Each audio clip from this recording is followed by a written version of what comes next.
Mas Bayu, Apa? delok napasku. Lah wong napas ya isih penak ngono, Kak. Penak apa menggeh-menggeh kok. Menggeh-menggeh nu enten apa? Mas, hukum fisika. Enten apa dengan hukum fisika? Dengan udara yang dingin, oksigen tipis. Lah kok bukan pola kok ngene, aku nyedot apa? Arep udarane dingin terus di napa niku dipirsani piyai semono akeh saiki dadi anget timbul semangate. Niki sing marai menambah power kula nggih piyai sing mirsani dalu niki. Hebat sanget. Cobi Mas Gareng. Piyai sakmene kok madhep rene kabeh. Enek siji sing madhep rono kae. Oke nguyu. Iya. Ngomong wajan niki ngetokke bahwasanya tempat sini itu memang sing seneng budaya tasih kathah. Alhamdulillah. Yai mriki pancen minded dateng wayang kok Mas Gareng. Nggih kedah. Namung inggih anu Mas Gareng nyuwun duka, kula nyuwunaken menapa menika mamitaken dhateng Bapak ing dalipun kula sowan menika rak nderekke pake to. Nggih, leres. Namung gandeng Bapak menika tasih dipun awat-awati dening dokter tidak boleh terlalu terforsir mila kepeksa kula ingkang sowan wonten mriki sekalian Mas Gareng mila nyuwun pangapunten tuwin kula nyuwun doanipun mugi bapak kula tiyang sepuh kula Bapak Haji Anom Surata pinaringana sehat walafiat amin kegiatanipun amin saged nglipur para masyarakat wonten ing jagating pekeliran nggih mugi budi sing mirsani mboten kuciwa toh Ki Anom Surata mboten saged rawuh ning pun diwakili anak loro niki. Dadi kula kali Mas Bayu nu putra kembaripun. Oh, malah aku lagi ngerti. Oh, lah ora ngerti sejarah kowe. Mila bapak ring paring dawuh, anu Bayu kowe iki aja sia-sia karo Mas Gareng. Kae iki ari-arimu, ngaten. Arep tak pendem kok joget. Wo, bae dadi Gareng. Dadi aku lahir gudres getih ngono ya.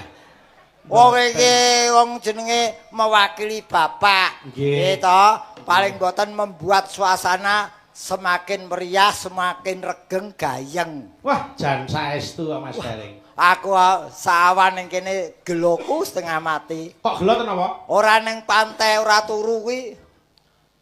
Pantai kene lak pantene pantai ora turu to. Ngliyep. Lah ya ngliyep kuwi ora turu, ngliyep terus. Wah, ora yen kono waduke iki watu gandul. Kuwi sing diliwati dhewe saka jalan raya kono ngliwati waduk watu gandul. Apa watu gandul? Kalah. Karang kates ki lho. Karang ki apa? Watu. Ha, kates ki gandul. Walah. Kowe kurang nek cara Banyumas ngarani kates iki gandul, nek kiai kene ya bingung. Makane sering piknik. Gen ngerti istilah-istilah liyane.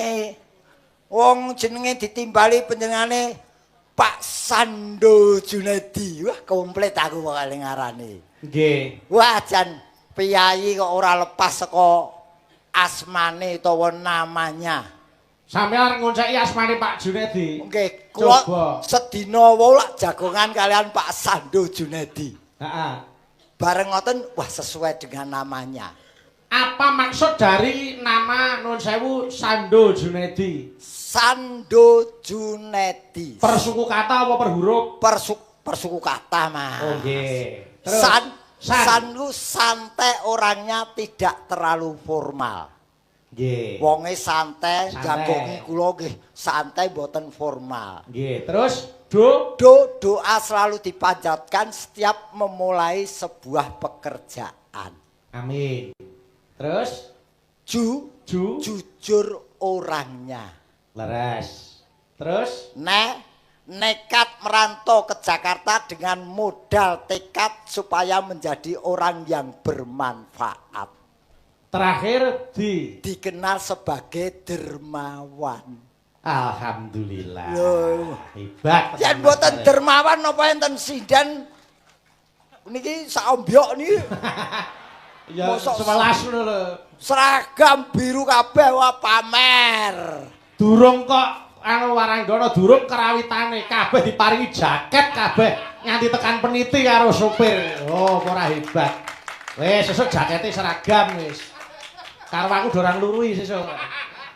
Lah jaket ora hebat. Kowe rasa ngresula urung entuk aku dhewe ya urung kok.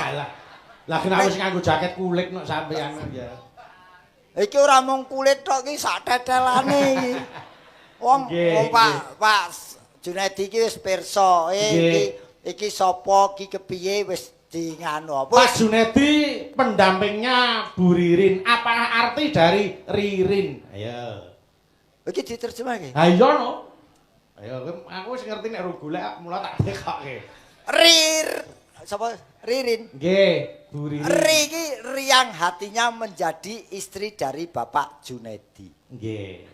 Terus Rin Rino wengi tansah ndampingi Pak Junedi.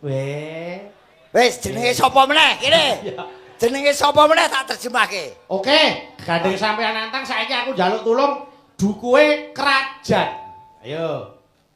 Kerajaan. Heeh. Kerajaan. Kraki keranjingan utawa seneng nonton wayang penduduke. Ya. Ya bener, heeh. Terus Jan. Jan iki aneh seneng nonton kok ora tau nanggap. Ya durung gitu. Tahun iki dadi penonton, engko tahun ngarep dadi penanggap Allahumma. Amin. Ya didongake piyai kene sugih rejeki. Amin. Paringi sehat walafiat. Amin. Gitu panjang umur. Wis dukuhe wis apa meneh? Desane Kedung Salam. Ya. Ayo. Kedung Salam ku lak duwe kades to. Iki kadese mirsani ra iki? Mirsani no. Pak, ora ketang rokok sak pak lho, Pak.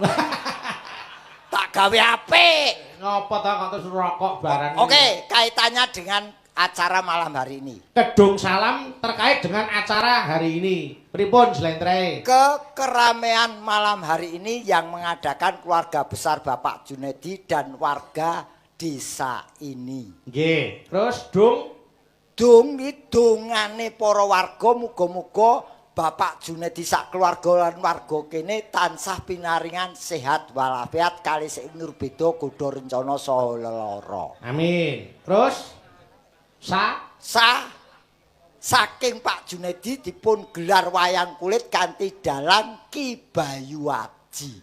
Terakhir Lampahanipun bangun Pura Kencana kanthi bintang tamu gareng saking Semarang. Kok sida melu nek guri jenenge kok ketut. Wis kadung subuh-subuh tekan kene kok ora. Wes, Lah ya wingi bar saka sumber mancing kula. Sumber mancing. Ora mulih bablas rene. Wah jan kok kaya ditata. Awake dhewe iki termasuk tamu nekat lho. Lah kok tamu nekat? Asik duwe omah ora ngerti ketamon wong sakmenake iki. Ana sing diguang rono. Wah, aku diguang ning daleme anu Mbah Kakung. Walah, upama aku dadi Pak Junedi tak guang segara Mas sampean.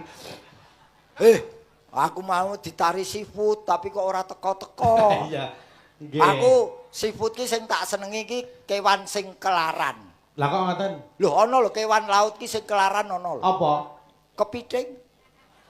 Oh iya. Dipiting ki lho. Iya, dipiting. Ana lho iwak sing ora tau ning ngarep, iwak laut. Nggih. Iwak kiper. Oh iya ning mburi terus. Nang mburi terus. Nggih. Iwak kiyu ya ana. Iwak kok kiyu 9. 9. Oh 9. Wong mburine engok. Ora urung tau mangan kok. Nggih. Kula niki ayo ujupe halal bihalal. Nggih, Pak Kades.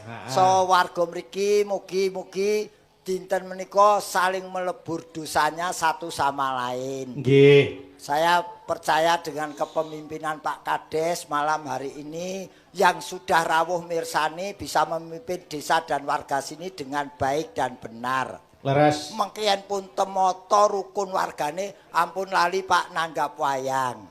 Amin. Galange sinten mawon ora masalah, sing penting dagelane kula, Pak. Nek jek urip. Nek cek tembung ora enak, tembung ora enak. Lah wong senengane kok ya. Lah, Ya kene- tetep sehat. Mas Amin. Gareng tak dongake tetep sehat panjang umur. Amin. Ben wong sak donya ki mati sampeyan urip. Lho, kurang piye aku dadi kanca. Moh. Piye ta dongake panjang umur kok emoh. Oh, panjang umur sak donya mati sing urip aku dhewe arep tuku kopi ning ndi. Ya kali golek warung gawe dhewe kok. Oh, golek warung le. Mas Gareng, Nun. gandeng niki ujupe halal bihalal mengeti Idul Fitri. Kula tak ngaturke lelagon Idul Fitri nggih, Mas. Oh, pun digarap. Insyaallah menika karya Ki Jungkung Darmoyo. Menika kadang dalang saking Boyolali. Oh, Mila yo diaturke Cok lelagon Idul Fitri mergo iki ujupe halal bihalal. Monggo tak derekke. Yo buka saka saron. Ayo monggo tak derekke yo. Monggo Cok.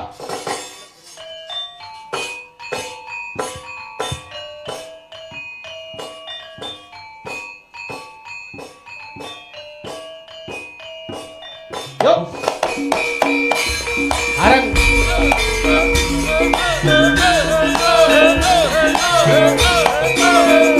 Allah, pur. Cetok. Gandang-gandang terus kumandang, suara takbir terus kumawang, ambelah sepingin wangi, tapi kondok mata lebaran joto. Idul Fitri hari kang suci, umat Islam suka gembira, akikah padha salam-salaman, dadi sama berdosa nganti urip basuki. Minal aidin wal faizin, mohon maaf lahir batin. Allahu Akbar, Allahu Akbar, walillahil hamd. Yo, takbir, ayo. Mas Dedi. Allahu Akbar, Allahu Akbar, Allahu Akbar. La ilaha illallah, wallahu akbar. Allahu akbar walillahil hamd.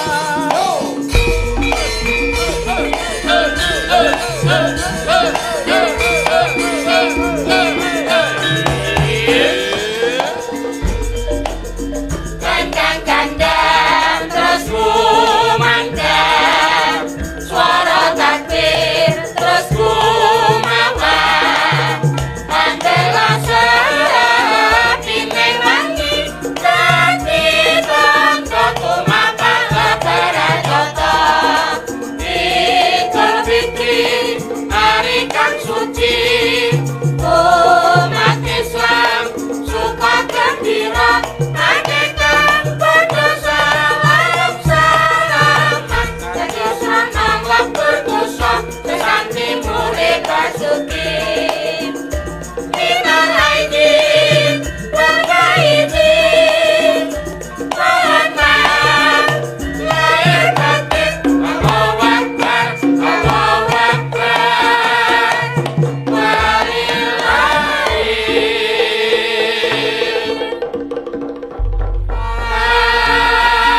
Alhamdulillah sampun katur Mas Gareng. Nggih, kanthi halal bihalal lineburna sedaya kalepatan dedosa lahir lan batin. Leres. Nggih. Kabeh ki apa to sing digoleki? Ngaten. Yen ora apura ing ngapura. Leres. Ana pinggeting rasa antarane tangga siji lan sijine. Napa, Mas? Aja dilestarekke ning kudu ndang diilangke. Cocok. Nggih Dadi, mboten. Napa-napa niku wong jenenge menungsa yen isih urip mesti kedunungan salah lan dosa. Apes murka lali niku sandangane menungsa. Betul. Mula kabeh niku becike tinimbang ngoreksi kekurangane wong liya luwih becik kita introspeksi diri, mawas diri dandani awake dhewe karben saya becik. Leres Mas, leres. Nggih Mas Gareng. Tidak saling menyalahkan tapi saling memaafkan. Inggih. Awong ya anu napa niku piyayi niku nek wis ngapura ki wis atine ya lega, ora ngregeti pikiran, ora marake penyakit. Mboten ganjel teng ati. Betul. Nggih. Mas Gareng. Nun. Menika gandeng bintang tamu akeh banget. Ya mbaka siji diaturke. Nggih ditanjakke Mas. Ayo mesti no. Mumpung niki nggih suasanane sik suasana ngaten niki. Nggih. Nggih meniki malah pun nglumpuk kabeh. Alhamdulillah. Nggih. Sampun kepareng sowan sedayanipun. Nggih. Menika mbak-mbak waranggana yang sedang naik daun kabeh. Nggih, naik Nggih. daun bangsa ular keket dadi naik daun. Ya ora kok ya. Nggih, bakune nembe dipun tepang kalian para penonton. Leres. Nggih, Menika anu Mas Gareng aku tak nyuwun tulung sik. sinten Mas? Menika saking panjenenganing Bapak Junedi ngatur para warga kedung salam minal aidin wal faizin. Banyak salah kami sekeluarga mohon maaf yang sebesar-besarnya. Nggih. Menika ngersakaken lagon Podang Kuning dening Mbak Lintang Kairo. Wah. Iki bintang tamu sing adoh papane. Kok adoh papane piye? Adoh asale Kairo. Oh iya. Kairo Wis lintang saka Kairo sisan. Ulah kentip boy bocah iki. Nggih, heeh. Ndi bocah kene. Mbak Lintang, ayo mriki Mbak Lintang Kairo monggo jumeneng nyedaki Mas Gareng kene Mataram Mas Anggit. Yo, yo, yo, yo, yo. Hai ah.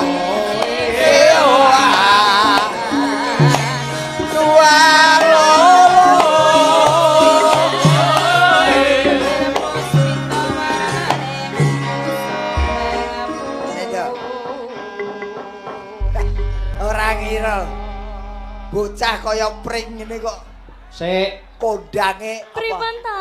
ngarane Ade? kaya pring iki maksudnya piye? Lah iki lho Nggih. bocah cilik jlirit Lah kula emang pawakane nggih ngeten iki lho Pak De. pawak. Oh, iya, iya. Pawakan. Pawakan ki ora iso ninggal sekolah ire. Nggih. Sing penting nadyan cilik sehat ya, Dok. Sehat Pak De, alhamdulillah. Sik. Dimene ditepung piyai kene jenengmu komplit sapa, Dok?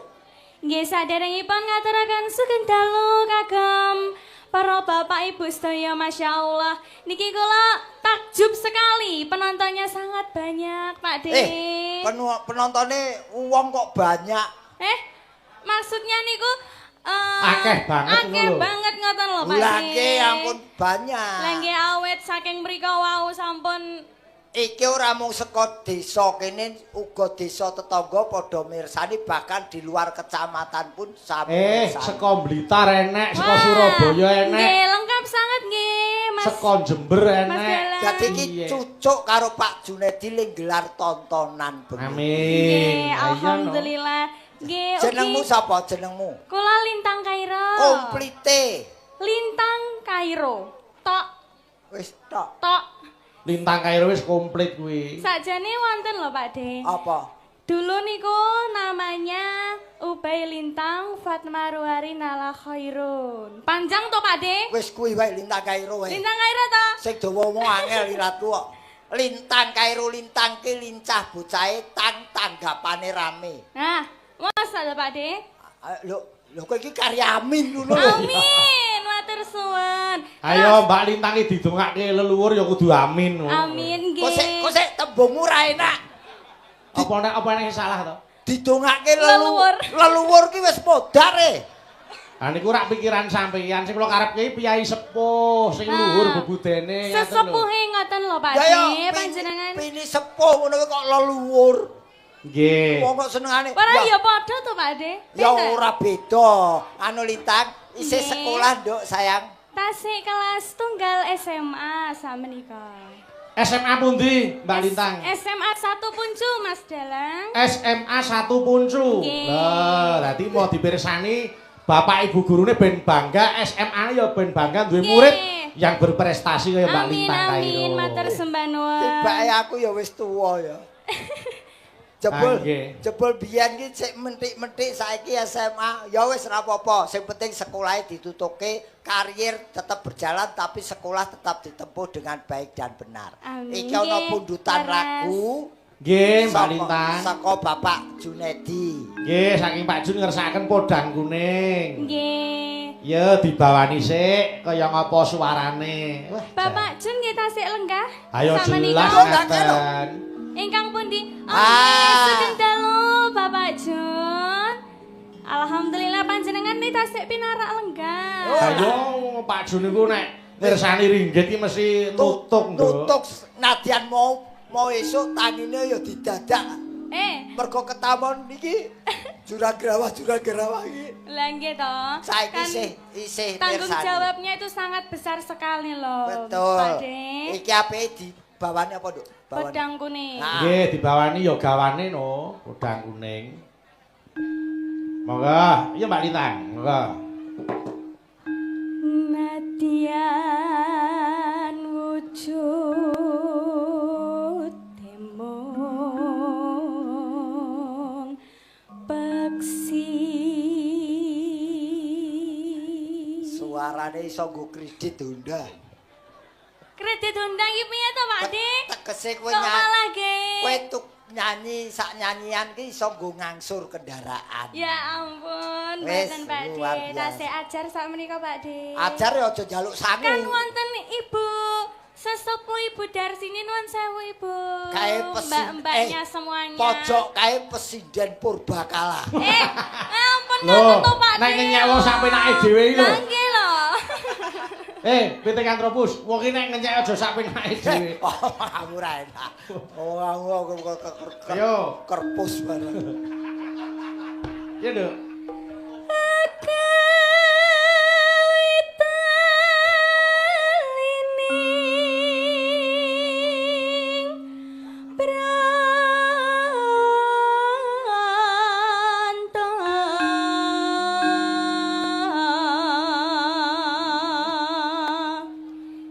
Diucapkan ugi Pak De. Apa? Kula dereng maaf-maafan kalih piyantun pundi?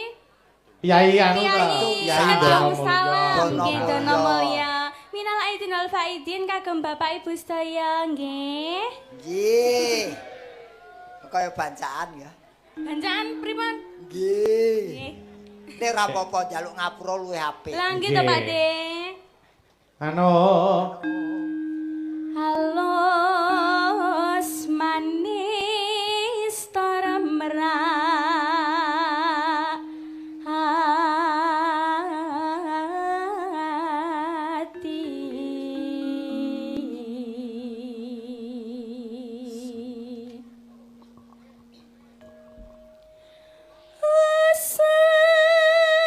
Selingkan kula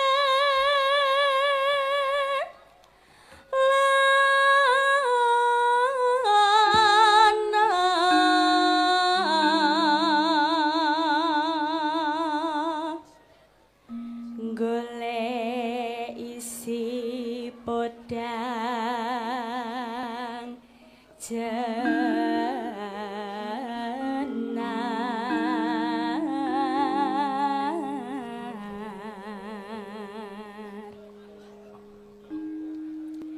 iba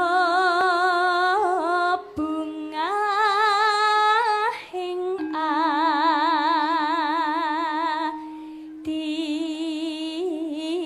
atiku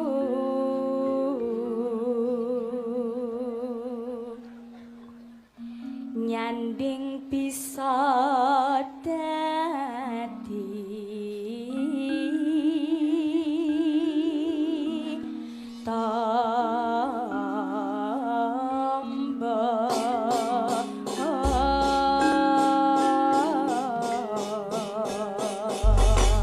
Rampung bawa, yo buka celuk sak langgame. Monggo, Nduk. Monggo. Isa awan ning omah wis ora krasa leluyuran anggone isi ngenas sayang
Ompake gonggomino. Andut hati. Yo kendangane tangan di sepake. Saya tak senandani setingkat Bumi.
Alhamdulillah.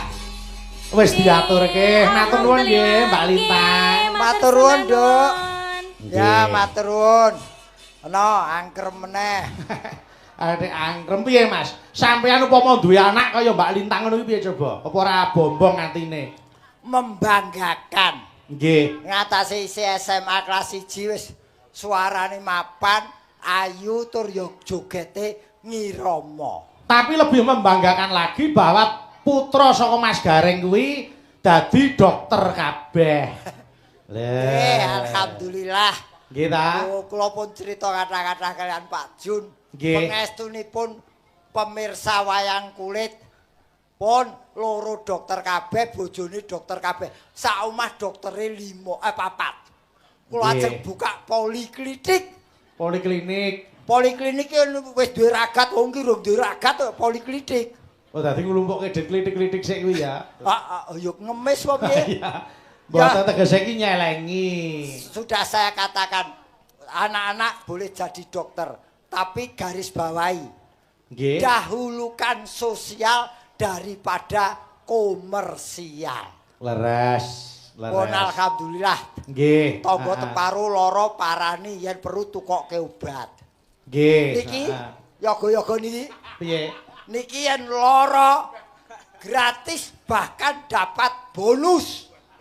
Kriteriane bonus ki manut larane ya, Mas. Nggih, pokoke periksane kudu ning anakku lho. Bonusnya piye kuwi urut-urutane piye? Semakin parah semakin besar bonusnya. Upamane ana sing lara gatel, panu, kureng. Bonusnya sepeda gunung. Weh. Terus nek ana sing lara watuk, sesek ngono kuwi. Genjot ora kuat kendaraan roda loro metik. Wah. Terus nek ana sing lara jantung, kanker, paru-paru ngono kuwi. Saya parah kendaraan roda 4. Apa? Ambulan. Wes kari rumah sakit apa kuburan. Mula nek ora gelem ya kudu diudi kesehatane. Nah, segembira apapun mendapat hadiah kalau sakit ya tetap sedih. sedih. Nggih, mula Ngoten, nggih. hati yang gembira kuwi adalah obat. Nggih, Nggih, to atine disenengke, beban pikirane ora usah digawe abot. Aku tahu dikandani anakku, Pripun? Pak. Yen bapak kepengin waras wiris, kejaba medis ning sing luwih penting Nggih. kuwi ati lan pikiran gembira. Nggih. Gembira ku ora mergo saka duwe duit tok. Nggih. Gembira ku bisa mencari hiburan yang murah meriah tanpa biaya. Contone nanggap bapake dhewe kon joget didelok anake. Yo. Ora bayar. Ya ora ono to, Mas. Wong anake anake dokter kok nanggap bapake. Ya. Lah pengen gembira kok nanggap bapake ya.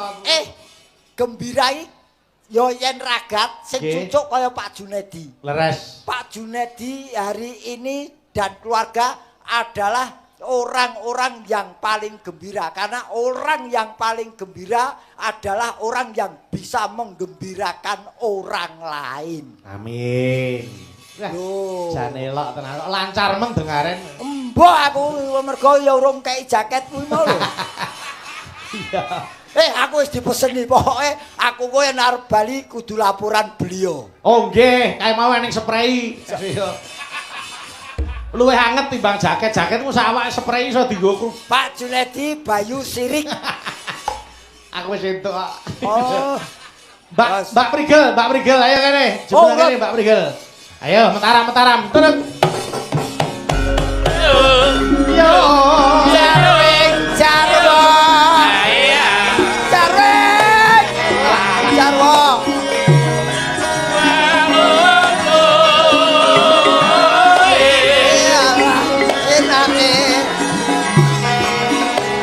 Angin tanpa Ulang apa setyane kelakon. ngono e. Sing sayo sing rukun lalolo.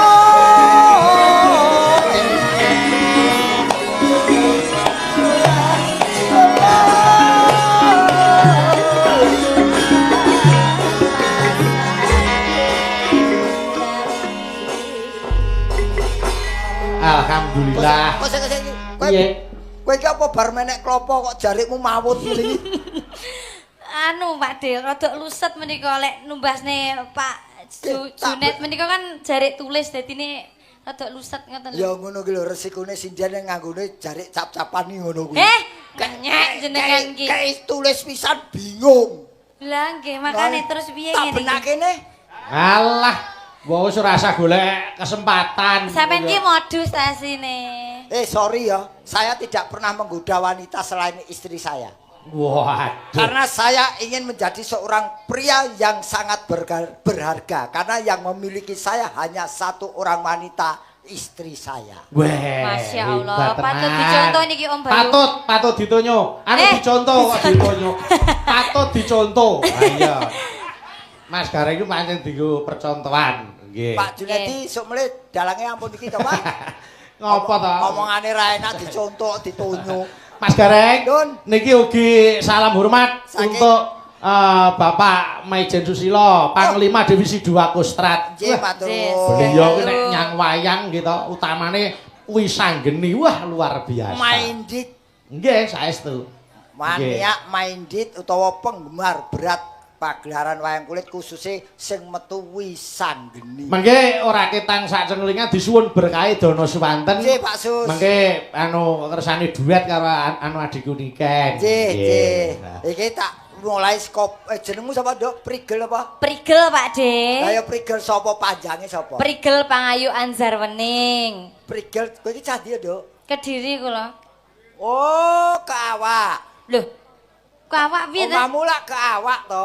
Kawak piye maksudnya? Kediri. Kediri. Diri iki lak awak. Kediri niku kutha Kok Kediri, senengane kota nggo Kediri. tanggati jeneng. Oh, diplesetke. Ya lah ngono wae nesu. Mila ngeten Mas Gareng, Pak Jun menika ingin memberi perhatian kepada seniwati Jawa Timur. Betul. Alhamdulillah. Kita mula Nggih. Mbak Prigel, Mbak Winong, Mbak Niken, Nduk Lintang kabeh putra terbaik Jawa Timur sing wektu dina iki wis menginternasional ora mung nasional. Betul, Ora alhamdulillah. hebat. Nggih, diaturaken matur sembah nuwun kagem Apa-apa. Bobot Junet Nggih. lan ugi Ibu Ririn ya Pak De Betul. yang sudah memberi occasion, sudah memberi kesempatan untuk pekerja seni kayak awake dhewe iki Betul. berekspresi. Masya Allah, alhamdulillah. Tidak hanya memberi kesempatan berekspresi, tapi juga belakang wae terus terang juga memberi rezeki pada seniman dan seniwati. Amin. Niki jenenge ora mung nguri-uri, ning nguripi karo ngurip-urip. Betul, betul. Nggih ta? Nggih. Mas Gareng. Nun. Mbak Prigel anu kersane anu nggih jumeneng sik. Niki kula nyuwun Ibu Suning diharap Dono Suwanten menika saking Pak Junedi. Oh ngaten. Bu Suning. Ibu Suning menika Ibu Suning. adik dari Pak Junet Om Bayu. Oh, Oke. ngaten. Ya. Nggih. Monggo Bu Suning menika dipun rencangi Mbak Prigel kali Mas Gareng. Monggo pinarak wonten pepanggungan Bu Suning. Monggo Bu Suning. Yo, mentaramke, Cok. Mentaramke, Cok. Ayo.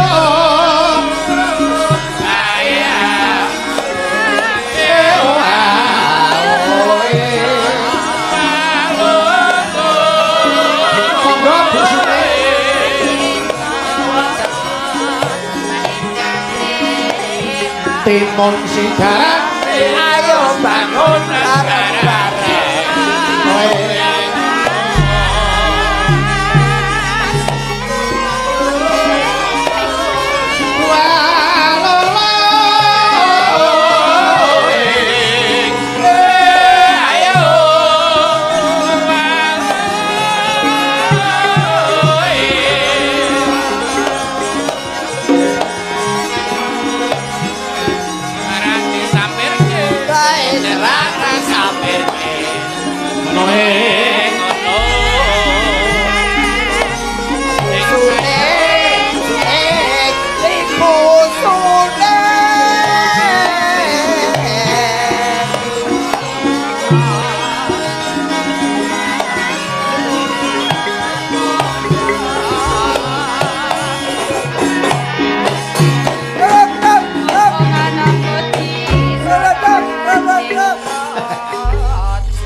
Niki Bu Suning sampun Anu, nun sewu, kepengin anu genake. Bu Suning dalemipun pundi, Bu?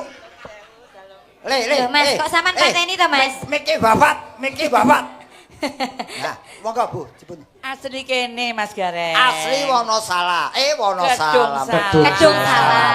Nun sewu, kapernah menapa kalian Pak Jun? Putranipun Mas Dalem nika. Anu, nak dulur berarti. Nggih. Nak dulur, alhamdulillah. Ngasta menapa, Bu? Tani Pak pisan Pak. Tani. Pensiunan. Wah, sami kula nggih pensiunan. Pensiunan apa? Lek Ibu Suning menika kan pensiunan dosen. Lek sampeyan pensiunan apa Ya aku kira-kira? dosa apa wae gelem. Loh. Dus gembel kuwi kena. Oh ya, kok Oke, Bu, badhe nyekar menapa? Bu Suning. Napa ajeng nyekar Mas Gareng? Ora nembang kali Mas Gareng. Kowe seneng to yen tak tinggal? Anu Om Bayu nyon sewu. Bapak Junet menika kan juragan transportasi bisnis gitu. Alat berat ya Pak De ya. Alat berat wis Alhamdulillah. apa wae? Apa wae? Apa wae beliau lakukan? Heeh, awake dhewe engko lek mantuk siji-siji souvenire ya alat berat traktor. Ngono. Lah winginane nika kula tanggapan nggih serak mriki niku teng juragan buah Om Bayu. Nggih. Niku souvenire ya buah. Oh, tadi manut karo sing nimbali. Nggih, leres. Sesuk Sampean jare arepe ning gone juragan Kijing. Sido ora wi? anu Infone ngono infone. anu kijinge iki khusus nggo wong wedok nggonen dhewe wae. Mas Gareng kok nesu Aku apa? tak keri ae. Kok nesu Kok apa? nesunan? Dagelan ora oleh nesunan. Ora nesu liyane ku buah kan transportasi kok kijing. Lah Lah kok rezekine wedi ngopo? Wedi karo kijing iki ngopo? Ora wedi keri. Loh, ora ya ora usah wedi kijing tekan omah digawe kursi. Yo, ya ora. Wes iki ora masuk akal. Kok ora masuk akal? Oh nyatane wong sing omahe pinggir kuburan kae iso dienggo memean, iso nggo kursi kijinge kuwi. Oh kreatif ya. Lah, iya. Nggih. Bu Suning badhe nembang menapa, Bu? Kalian Mbak Napa? Prigel lah, monggo. Nggih, napa, Bu? Monggo. Anu Napa? biasane Bu Suri niku tembange slendro, Pak De. Oh, napa lagu Nggih. Napa? Napa lagu sing derek digawe? Monggo. Nggih, biasane gluduk asmara niku lho. Gubuk kok gluduk. Sing kowe ayu-ayu kok rada pedok ngono lho. Ora ngono aja kaya ngono. Kubuk kok gluduk. kleru Bu, iki dibenerke to putune. Jenengan lho bulan iki. Kuwi lho, nek kene iki lho. Ajeng nyanyi napa? Terserah pun. Ya kubuk asmara iso. Kubuk Nggih. aswajik. Asmara. asmara. Ya, gubuk asmara. Niki mawi bawi mboten membayu. Bawa kok bawi. Ya ora, pancen rada sentet bocah iki. Ya wis. Yo, Bawa bawi. wis wae ora dianu ayo. Ya. Dibawani, mangga. Sing Ayo, ayo. bawa Yo. nduk prigel. Ya. Ini apa guyang-guyu nanggap dhewe guyu. Ya. Ya, Nduk. Ya. Malam Minggu. Lagu lawas ki malam Minggu. Ayo pergi. Ora. Terus Wayangan Kidalang Bayu. Mesam-mesem kowe sesuk nyokot debok kuwi delon. apa rumasamu bantengan kok nyokoti debok. Anu, ayo. Badan kedung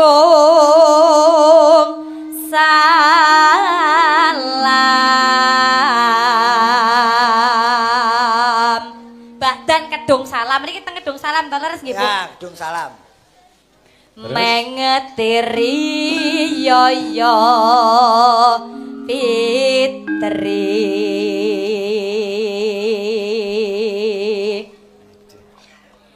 bagya mulya tinebena ing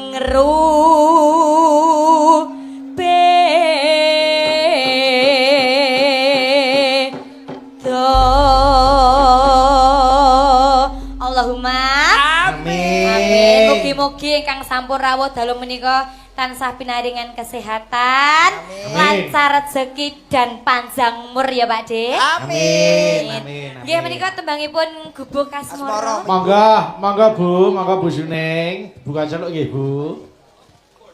Mangga. Yuet luwiwat. Nah, ayo.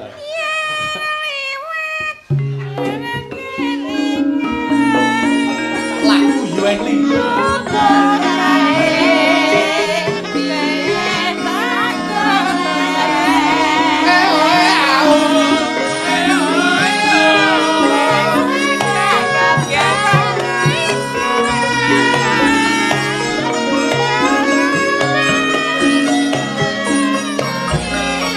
Vokale tambahi Mas Medek.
iya iya.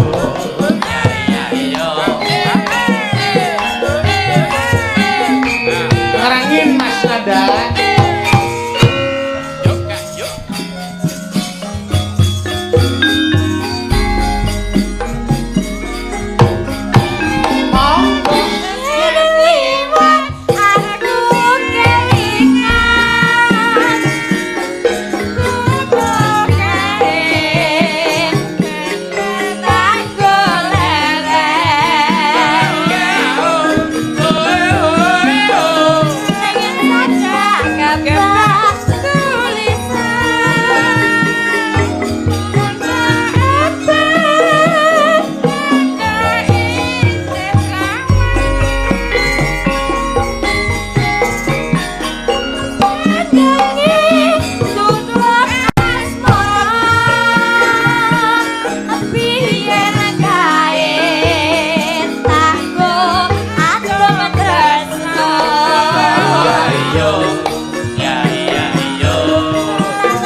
Kira kedhi kowe.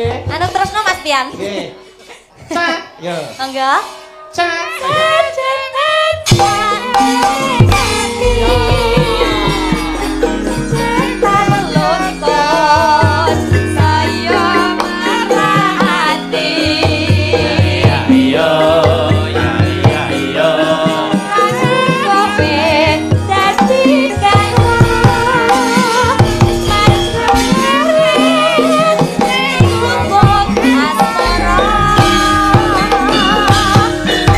Terima kasih. Mbak Nuwun, Ibu Wah, luar Suni. biasa. Mas Gareng. Matur nuwun nggih, Bu. Mugi-mugi sehat selalu nggih, Bu. Sehat terus, sehat Sang terus. yuswanipun nggih, pangestunipun. Nggih, monggo. Nggih, Bu. Matur nuwun, Ah, matur nuwun.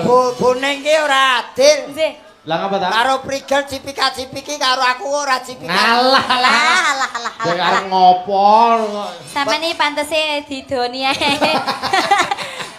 Kok Oh. dicipak-cipiki kok kebagus men sampean iki? Aku arep takon. Nyapa? Kowe rong tau dinikah karo wong tuwa ya? Urung. Ya ciyak mentah-mentah. Apa sik mampu sampean? Eh? Apa sik mampu? Ora. Ngono kok Matur ita nuwun, itu. makasih Nduk Prigel. Nggih, matur nuwun Om Bayu. Ya, Sukses nggih, selalu nggih. nggih. Matur nuwun, ya. Amin, Ngene. amin. Matur nuwun ya, Nduk. Iki